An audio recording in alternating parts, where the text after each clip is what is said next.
Welcome to Tenor Tech, where I solve the problems you didn't even know you had. You start by verifying the UPS capacity and the devices you'll protect. This ensures runtime meets needs. Once done, plug the UPS into wall power and connect its communications port to your router or PC so the UPS can report status. Install the vendor app or open the web GUI, create an account, and add the UPS. Make sure to enable remote management and firmware updates. This lets you monitor battery health and receive alerts in real time, which prevents surprises during outages. Next, you configure network settings so the UPS remains reachable.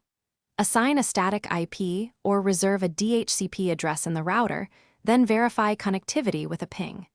Enable SNMP or vendor APIs for monitoring, set email or push alerts, and define voltage or runtime thresholds that trigger warnings. Once that's done, group the output outlets. Choose which outlets remain powered during battery mode versus which turn off to extend runtime. These choices let you prioritize equipment and automate graceful shutdowns when needed. Finally, you validate the whole setup.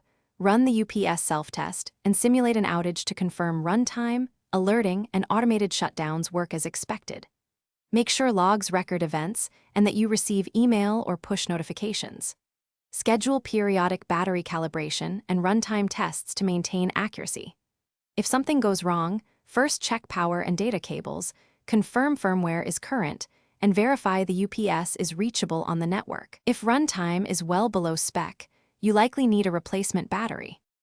Thanks for watching. Subscribe to keep your life in tune.